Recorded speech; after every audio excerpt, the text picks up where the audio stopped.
another episode of Controlled Chaos, episode 4, if I remember correctly. This is the Chaos Chamber. We're here to talk anything and everything D&D related. Have a couple of campaigns running here. Just got through some Fire Giants, and still working on Fire Giants in our first campaign, so we'll see how that goes. But going to bring you some fun spells from the module that I'm running, Crown of the Oathbreaker here. And today we're going to actually look at a pretty fun spell. This is Infuse with Entropy. We were on a fourth level spell kick for the first couple. Now we're moving to a 5th level transmutation spell. It's a pretty decent range of 120 feet. A pinch of ash for component. This one's concentration, which is pretty cool. But basically, we are messing with people or just disabling objects within range, and it is actually pretty interesting. So we target a creature. They must make a con check, and basically they take 2d10 force damage at the start of its turn, and they have disability on ability checks and saving throws for the duration. They can try to save at the end of their turn, but hey, if they don't save, I mean, geez, they just keep taking damage, and they have disadvantage on those saving throws the entire time. So freaking awesome. Second, if you choose an object instead of a person, it will just completely destroy something large to small, non-magical in 3 rounds. If it's huge, so if it's a huge object, the spell causes it to become damage and basically renders it useless. So it basically breaks like a mechanism or something like that, moving parts, things of those nature. Anything magic is unaffected by the spell.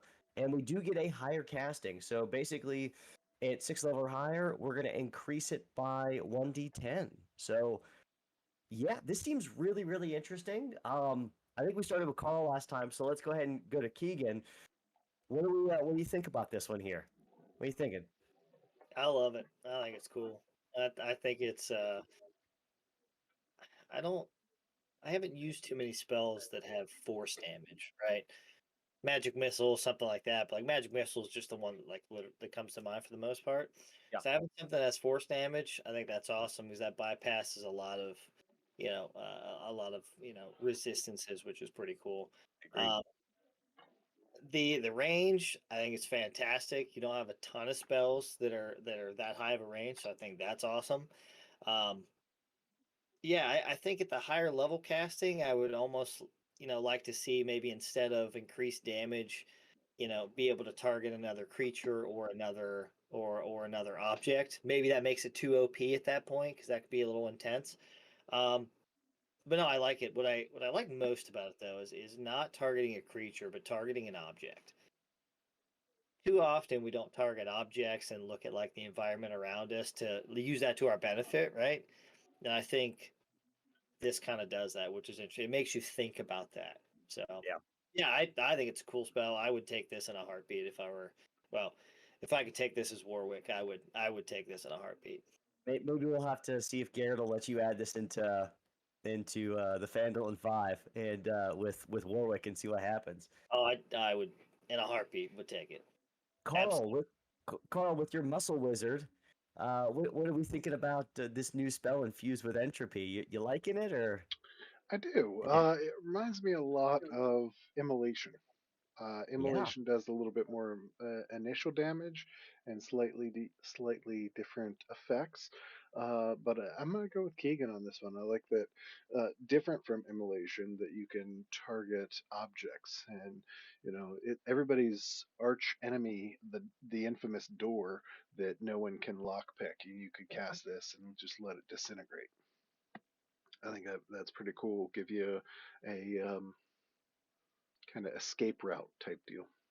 Yeah. I I personally think this is. I'm on board with both of you. I think this is a really cool spell. I love the object portion of this because I think it adds a lot of flair, which is really really interesting. Um, well, I guess airships. There's some arcane magic, so it wouldn't disable that. But there's certain constructs that maybe within towns or cities that this would certainly screw up, which would be really cool. I think this is kind of. I would like this on a player, not a like a giant, for instance, just because it's a con save. That's the only thing. Usually, larger creatures have a higher con save, so it's not something that where I would toss it against a dragon or a giant, because even at disadvantage, they're probably going to make that save more than likely. But outside of that, though, I'm posing disadvantage on ability checks as well and saving throws for that duration. You're just you're able to do a lot more. And what I think is also interesting with this is that this spell does not say that if they take damage, they get to then roll again. It's just at the end of the turn, we'll see if you can save again and break it. There's no other way. So I think this could be pretty powerful, especially if you're trying to do some magical effects and you just totally mess someone up. I think it's pretty cool.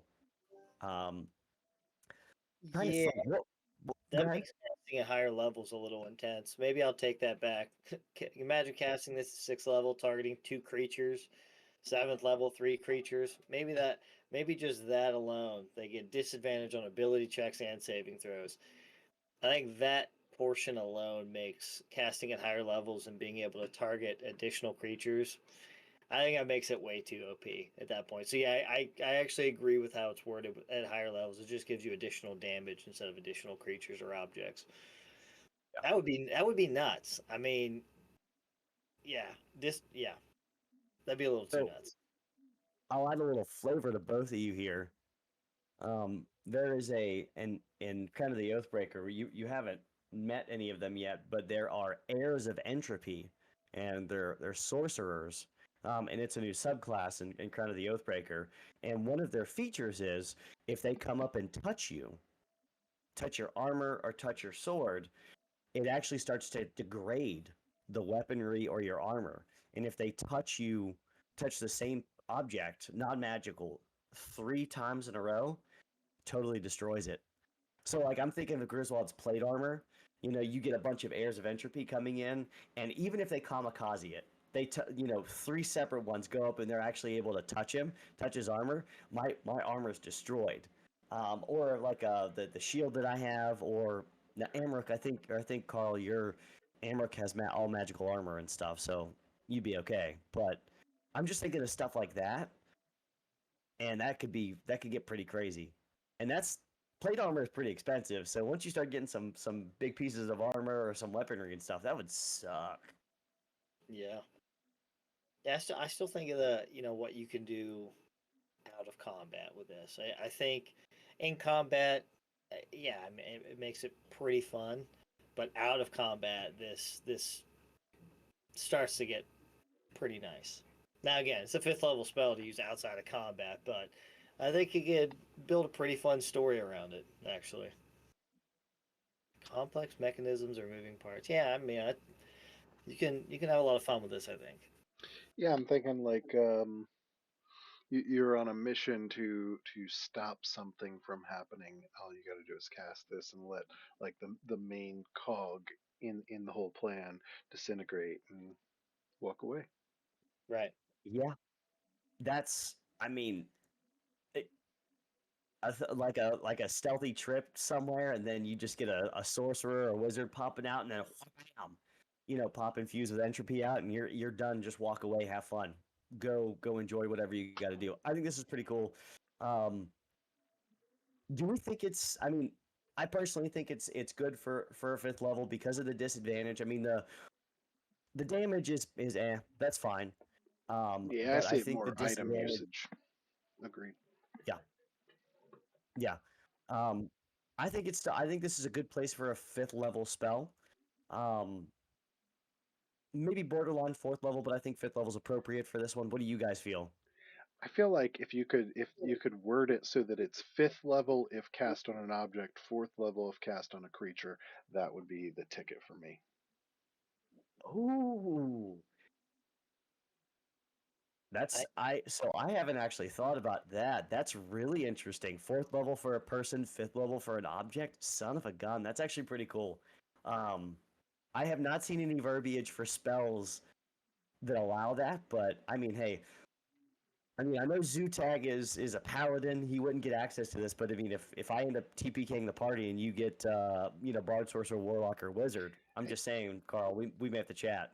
I think we've talked about this before. A deity can give whatever power they please. You know what I'm saying? Yeah, all right. You're not wrong on that. You're not wrong on that. Um, I mean, I'm all for go ahead. playing that up in Crown of the Oathbreaker. You're All all for for what? playing up that fact in Crown of the Oathbreaker. I mean, I I mean, feel I like, think and I know this is a little off target, but I feel like when you get deities involved, there's just so much you can dig in and so much you can play with. And yeah, it's a balance, and maybe that works this time, but your deity decides that it's too dangerous and takes it away when it is OP. But I feel like it gives you that opportunity to the DM the opportunity to work with the player and really play around with their kit a little bit. so. That's a really interesting thing. I've actually thought about giving the party potential access um, to legendary items or even access to spells like from the deity just to see what you do with it. Um, because I remember watching a Google short where someone got a ring of wish and it was only one wish and the DM was like, "Hey, I'm gonna remember exactly what this is," because the player started to mess with him. The player forgot about it and in character said, "I wish to be something." Insert random creature. I wish to be an owl. And I saw the DM perk up a little bit, and he was like, "Hey, hold on a sec. What did you just say?" And the DM was like, "Hey, that was your wish spell. Done." I wouldn't do that to you guys by any means, but I think giving access to stuff like this just to see how you interact and play with it would be really, really interesting. And then maybe that there's repercussions after that if you decide to use it outside of what the deity would want or allow.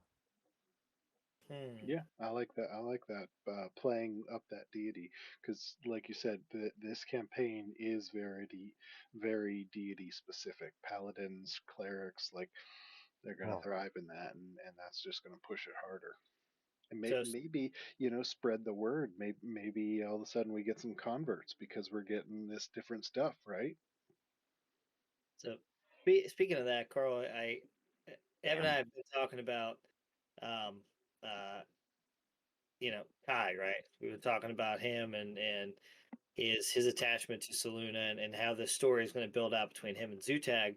And one of the things that I talked to him about was divine intervention, right? I feel like divine intervention is it's a wonderful spell. It can be abused, but I think in the right circumstances, it can almost be a guaranteed thing. So one thing him and I were talking about was, Zutag or not Zutag, Kai never casting divine intervention except for once. That one time, there's a lot of stipulate. It just builds off that relationship with the deity, right?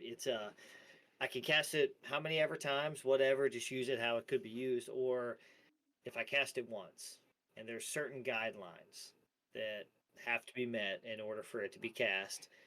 But once it's cast, it's gone. There's I mean, certain things that's that pretty happen much a after. wish spell, isn't it? Well, it has to be done within certain guidelines, right? Like using it to kill the big bad, or like to win a battle. Kill everybody on the battlefield, all the bad guys on the battlefield. Not anything like that, or wishing for legendary items. It has to be something that that means something, right? Like That's a sacrifice per se. yeah. So it's interesting. Like we're talking about that, right? And one thing I got onto him was what was the Ghost Rider thing? What was it? Don't give away the details. Don't give away the details. No, I don't think we didn't do that one though. We didn't do the Ghost Rider one. It's the penance stare, right? Yeah. Something Yeah, we didn't related do to that. I think that would just be something awesome, right? Just something, switch up part of the domain spells and do something a little homebrew. I think I'm hats off to where you're at. I think playing with deities and digging into that is there's some cool shit. Well, if your characters will have to see how you can come across some potential high level spells, and maybe we could like this infuse with entropy spell, and maybe we could have some negotiations with Saluna, or I don't know, whoever the deity of the day is, because there is a little bit of fun banter between a couple of the members of the party in Crown of the Oathbreaker on which gods are the which deities are the most powerful. So I don't know. Maybe we'll have to see what I'm feeling a battle royale, but that's just me on that one. So, So um, Luna wins all day, every day. well, I ain't worried about it. Gorge and the Redeemer on this one. We'll see if we'll see what he has to say about that. I won't speak for him, but I know he was poking pretty hard. Yeah, I'm not Uh, worried. So I guess wrapping up with this one here, we had a tangled web of a wonderful stuff with this. It sounds like we all love this spell. So I guess as always, we'll end with is it neutral? Do we give it thumbs down or thumbs up? I think I know which way we're gonna go with this one, but Carl, we'll start with you. How do we feel about this? I'm gonna say there's a little tiny bit of room for improvement. I'm gonna give it an A, not quite an S, but an A. I love it. I love it.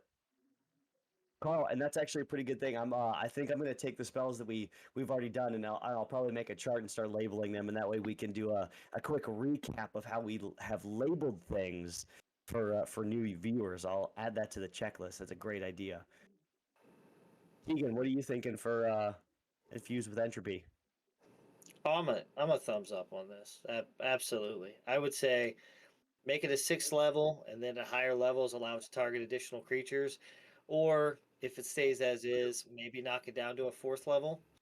But yeah, I mean, now that I'm thinking about it, maybe the level is a little too high for exactly how it is. But no, I'm a thumbs up on this one. I think it's keeping in mind that this can be used. It's more aimed for objects, right? So keeping that in mind, yeah. But either way, I'm a thumbs up on this one. I would take it. Any one of those classes, I'd take it. I think it's a cool spell. I'm going to thumbs up it as well, and I'm going to ask one last question here. So you get meta magic with a sorcerer. Can you do twins? Can we do twin spell I don't see why not. on this here? Yes, you I'm can. Wind spell. fairly certain. I Yeah. don't think there's a limitation on that, so I think you can actually twin spell this, take up some sorcery points. But I mean, it's not the most, might not be the most efficient way to do things, and use up the sorcery points. But nonetheless, there is a way that you can you do that and target a few different people. So that would be interesting, but something definitely to think about. But I guess we'll end with, I think we're all giving this a thumbs up. Carl, I definitely agree with you. I think it's A status. Might even go into S status if we were to change the creature targeting as a 4th level and the object as a 5th level. I love that change. I think that's really cool. But yeah, we'll leave this for here now. Controlled Chaos, again, episode 4. Feel free to come back. It was on, obviously we did this Tuesday, but typically it's Mondays at 9 p.m. Eastern Standard Time. And if you're looking for some fun, energetic, and extremely chaotic gameplay, join the Chaos Chamber on Sundays. That's typically around 8:30 p.m. Eastern Standard Time. We're running Crown of the Oathbreaker on occasion, and our main campaign is Storm King's Thunder. We're getting pretty juicy with the Fire Giants and some fun things up and coming, so don't miss out. Join the channel and let us know what you think. As always, appreciate everyone watching. Have a good one.